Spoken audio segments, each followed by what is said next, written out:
Okay, so lots of other animals have big claws or huge fangs, or they can basically camouflage in the night, or they can see in the dark, or they can fly, or all kinds of these different biological advantages.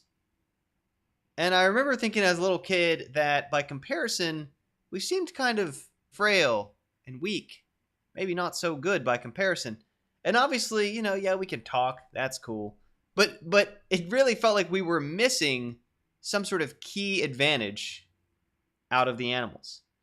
And this is something that I had only learned about a few years ago, but I thought was super cool because it points to one of our defining characteristics as people in a way that sometimes gets hidden in the modern life.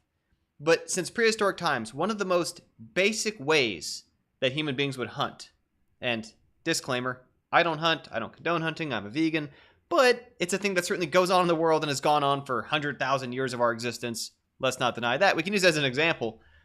But there's this thing called persistence hunting.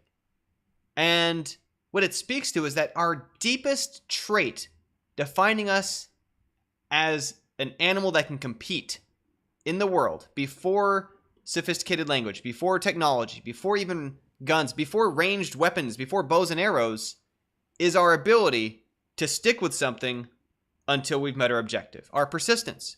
And the way persistence hunting works is literally we basically chase an animal for a marathon until it just falls over. And as absurd as that sounds, that's like some of the earliest hunting mechanisms. There's still parts of the world where it goes on. People do this to hunt antelope. People have done this to catch cheetahs. People, all kinds of animals can be defeated physically by an unaided human being, by the human being's ability to say, I'm going to chase that animal until it literally falls over and can't run any further. And then you kill it with a spear or a knife. And as baffling as that seems, that's actually one of our advantages we have from not being covered in fur, that we can sweat while we run, whereas so many other animals have to pause and pant because they're overheating. So we will literally chase animals for hours until the animal basically dies from having not been as persistent as we are. Now, I bring this up today, as morbid as that might seem, because that's an ability deeply locked into basically all of us. It's, again, at the core of being a human being. And there's this thing that we think, so obviously modern day, right? People still run marathons. But one of the bizarre artifacts of modern day in terms of the numbers of people in the world and how few people we all really know in our circles is we all know like a few people who run marathons or have run marathons.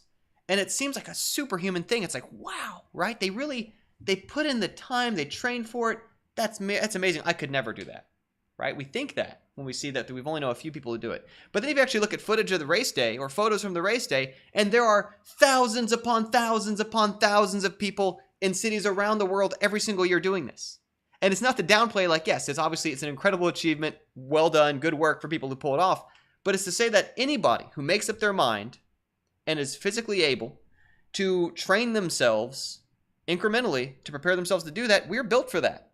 That's our version of talons or fangs or seeing in the dark, is that human beings can build up our stamina and our endurance and our persistence until we can just keep doing it. Just keep doing it. And there are villages in the world where people of all ages, all areas and aims of life can just run for incredible distances in time because that's important to them. It's useful to them. They've been up for mind. That's what they need to do. And the mental analog of that, which of course is much more applicable for a lot of us living in modern society where we're not necessarily chasing our meal to the point of exhaustion, is that same trait in us, our ability to persist, is one of our key advantages in the world as a species. Now, it still has to be trained. Just like you can't wake up one morning and then run a marathon. I mean, even if you finish it, you're not going to be able to walk for the next week. What we can do is anybody who decides, okay, well, you know what? Just like any kind of real fitness plan, right? First week, can I get myself in the gym at all? Or can I exercise for 30 minutes once a week? Once we get to that point, look, okay, can I fit in like 2 sessions a week? Can I fit in every morning? Can I bump it up from 30 minutes to 40 minutes? Can I go from 40 up to an hour? And we have to incrementally do it. And anybody who's training for a marathon will know that they've got to start training. They got to get serious about it. They got to start adding laps. They got to start adding time, right? And only by doing that can we build up to it. But anybody who's willing to put in that legwork and that time and makes up their mind, that looks at it and says, I'm not going to quit until I get it, finds a way to do it, can in fact do it. We are deeply capable of that inside of us. Now, again, it does take time. And so anybody who says that you're going to be long-term project successful overnight, they're either lying to you or they're selling you shortcuts or something.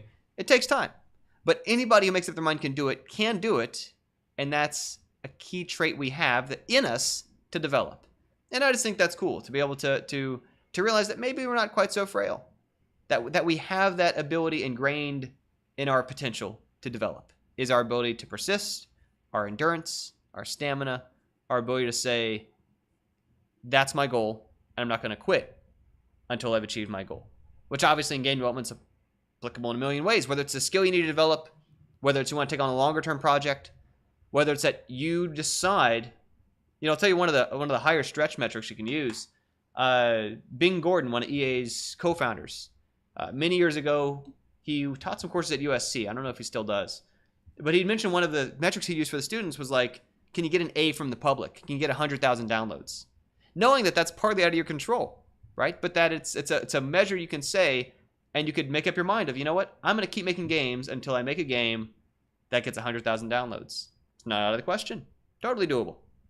But anybody who decides like that's what they're going to persist after until they get there, it's going to find a way to do it. It's going to be resourceful about it. It's going to be continuous, going to keep trying again, going to try different strategies until they reach the mark that they're after. And so even though it can seem like some of those things are out of our control, just like running a marathon seems like something we might look at and say like, I could never do that. You can, in fact. You can. It's in you to build up that stamina, to build up persistence as long as you do it incrementally. So that's all for the day. Just want to point out that persistent hunting is a thing. Again, it still goes on in the world today in certain parts of different cultures. It was a fundamental part of human existence for a large span of time before the development of all kinds of weapon technologies and ranged attacks and otherwise. But it's something that is still deeply in us as our capacities. I think like various superheroes, right? They'll have like spider powers to climb on things. They'll have bat powers to, well, Batman's got a weird situation going on. But, they'll have animal claws like Wolverine or whatever. And that if there was a super power of having the power of human beings, it would be endurance, which I think is pretty cool. So anyway, that's it for the day. Thanks for tuning in. I look forward to playing games in the future. Bye for now.